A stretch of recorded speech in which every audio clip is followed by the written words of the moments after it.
In theory, there are only 4 styles of parenting. Authoritarian parents are controlling and demand obedience without considering the child's point of view. Permissive parents are loving but don't exert any control. There are no rules. Authoritative parents are firm but loving. They encourage independence within limits. Neglecting parents are uninvolved and often uninterested in their own child. Recently, a 5th style was proposed, but we will come back to that later. The styles range from controlling and demanding to complete freedom, and from cold and unresponsive to loving and receptive. Each, authoritative, permissive, authoritarian, and neglectful parents have their place. To understand what it means to grow up with parents from each end of the spectrum, we can imagine the lives of 4 children. Sarah's parents are authoritarian. They love their girl, but they believe that strict rules are important to make Sarah become well-behaved and fit into society. If Sarah cries, she's told to stop. If she talks back, she is sent to the corner for time out. If she forgets to take care of her chores around the house, she is not allowed to play with her toys. Sarah learns that suppressing her emotions and following her duties is the way to get through the day. To get the love of her parents and to avoid making them upset, she becomes obedient. However, because Sarah was never allowed to decide for herself or follow her intrinsic interests, as an adult, she doesn't know what she really wants. She begins living a life that seems perfect to her parents and society, but might leave her unhappy on the inside.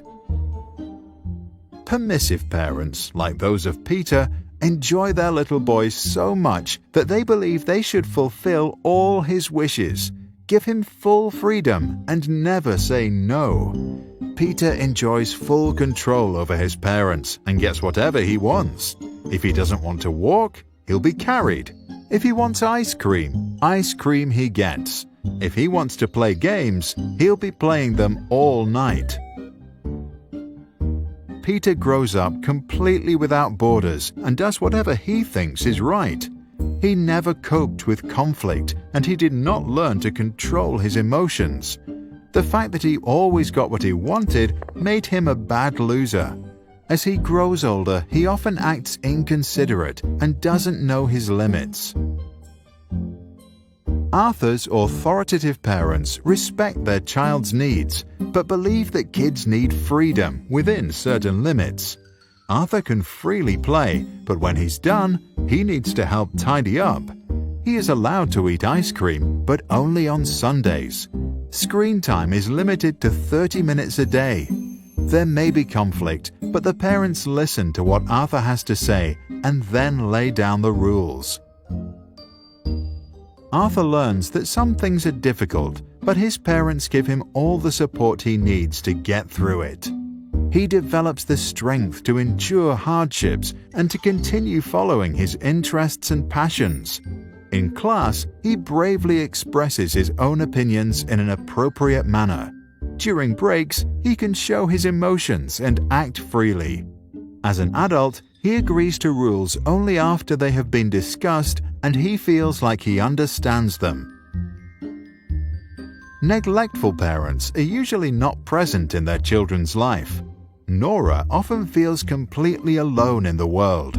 She experiences full freedom to do anything she wants to and has plenty of imagination, but she never receives any feedback or even attention.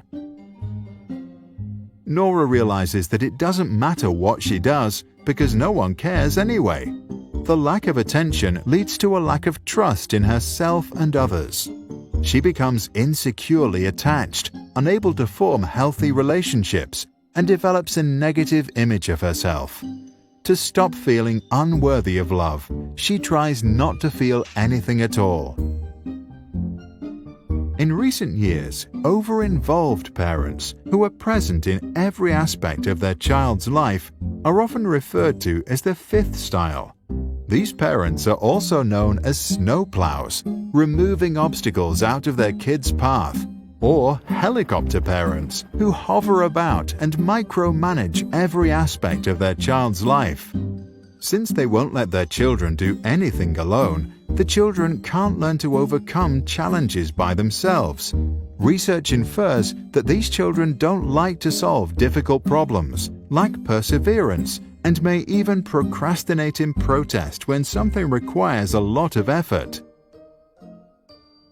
Since most research on parenting is based on self-reports and was done in the US and Europe, it is not clear how strongly the observed effects will hold up in controlled observational experiments or in other parts of the world. The 4 parenting styles were first introduced by psychologist Diana Baumrind. For good parenting, she advised balance of demandingness and responsiveness. Add to that the wise words of Maria Montessori to never help a child with a task at which he feels he can succeed, and parents should do pretty well.